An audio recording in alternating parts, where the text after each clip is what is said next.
क्या आपका भी सपना दिल्ली यूनिवर्सिटी, बीएचयू, जेएनयू या जामिया जैसी टॉप सेंट्रल यूनिवर्सिटी में पढ़ने का है, लेकिन आप इस बात से परेशान हैं कि क्लास 12th के मार्क्स अब काफी नहीं है?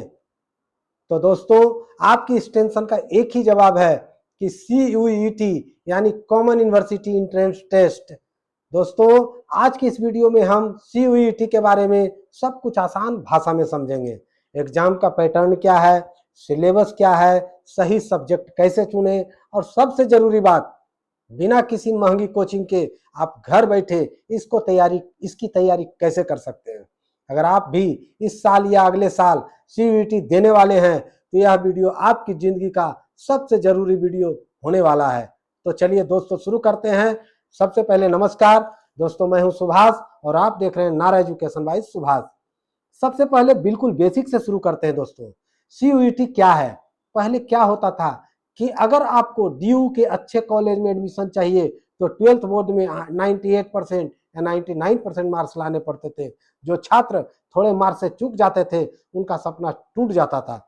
इसी भेदभाव को खत्म करने के लिए सरकार ने शुरू किया CUET। अब चाहे किसी भी बोर्ड से हो, CBSE, ICSE या कोई भी स्टेट बोर्ड, अगर आप CUET एग्जाम में अच्छा स्कोर करते हैं तो आपको देश की बेस्ट यूनिवर्सिटी में एडमिशन मिल जाएगा।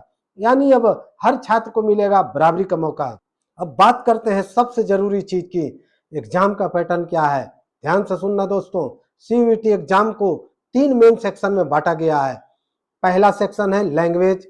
इसमें आपको हिंदी, इंग्लिश या अन्य रीजनल लैंग्वेज चुननी होती है। इसमें आपकी रीडिंग कॉम्प्रिहेंशन और ग्रामर चेक की जाती है।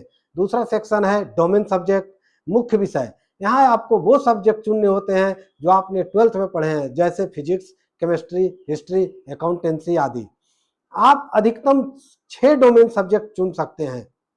तीसरा सेक्शन है जनरल टेस्ट।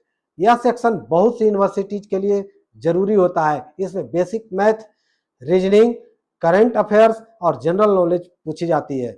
सारे सवाल मल्टीपल चॉइस क्वेश्चन होते हैं और एग्जाम कंप्यूटर बेस्ड होता है, जिसको CBT मोड भी कहते हैं। हर सही जवाब के लिए आपको +5 मार्क्स मिलते हैं और निगेटिव जवाब के लिए -1 मार्क्स काट लिए जाते हैं। तो दोस्तों, निगेटिव मार्किंग भी है। अब बात करते हैं उस गलती की जिसकी वजह से हर साल हजारों स्टूडेंट्स एग्जाम देने के बाद भी रिजेक्ट हो जाते हैं। वो गलती है गलत सब्जेक्ट कॉम्बिनेशन चुनना। उदाहरण के लिए, दिल्ली यूनिवर्सिटी का एक सख्त नियम है, आप CUET में केवल वही डोमेन सब्जेक्ट चुन सकते हैं जो आपने क्लास 12th में पढ़े हैं। अगर आपने 12th कॉमर्स से की है और आप CUET में ह्यूमैनिटीज या आर्ट्स के सब्जेक्ट चुन लेते हैं तो आपका फॉर्म सीधे रिजेक्ट हो जाएगा। इसका आसान उपाय क्या है? आप जिस भी यूनिवर्सिटी में जाना चाहते हैं उसकी वेबसाइट पर जाकर उसकी एलिजिबिलिटी क्राइटेरिया पहले ही चेक कर लें। आमतौर पर लैंग्वेज, एक लैंग्वेज, 3 डोमेन सब्जेक्ट और एक जनरल टेस्ट का कॉम्बिनेशन सबसे सेफ माना जाता है। दोस्तों, अब आप सोच रहे होंगे कि भाई सिलेबस क्या है और पढ़ना कहाँ से है, तो इसके लिए मैं आपको सबसे बड़ा सीक्रेट बताता हूँ। NCERT की बुक ही आपकी भगवान है, उसको आप पढ़ें। CUET का डोमेन सिलेबस पूरी तरह से क्लास 12th की NCERT पर आधारित होता है। आपको 11th का नहीं पढ़ना है, सिर्फ 12th की एक एक लाइन को अच्छे से समझना है। मार्केट में मिलने वाली छोटी मोटी गाइड बुक्स के पीछे भागने से पहले अपनी NCERT को कम से कम 2-3 बार खत्म कर दें। तो चलिए अब बनाते हैं आपकी जीत का मास्टर प्लान। इस 4 स्टेप फॉर्मूले को नोट कर लीजिए। स्टेप 1, बोर्ड प्लस CUET का तालमेल। जब आप क्लास 12th में बोर्ड की तैयारी कर रहे हैं तभी से हर चैप्टर को खत्म होने के बाद उसके MCQ सॉल्व करना शुरू कर दें। इससे बोर्ड और CUET दोनों की तैयारी साथ में होगी। स्टेप नंबर 2, जनरल टेस्ट की रोजाना तैयारी करें। जनरल टेस्ट को आखिरी महीने के लिए मत छोड़िए। रोज सिर्फ 45 मिनट करंट अफेयर्स और बेसिक रीजनिंग को दें। स्टेप नंबर 3, मॉक टेस्ट है। जरूरी सिलेबस खत्म करने से ज्यादा जरूरी है टाइम मैनेजमेंट। दोस्तों, एग्जाम से पहले कम से कम 10 से 15 ऑनलाइन मॉक टेस्ट जरूर दें ताकि आपको कंप्यूटर पर टेस्ट देने की आदत हो जाए।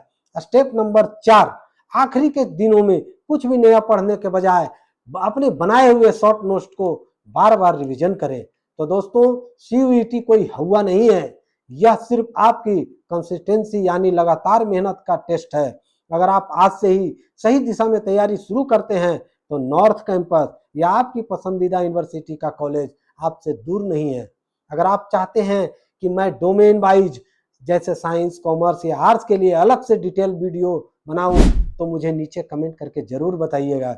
इस वीडियो को अपने उन सभी क्लास 12th के दोस्तों के साथ शेयर करें जो इस बार एग्जाम देने वाले हैं।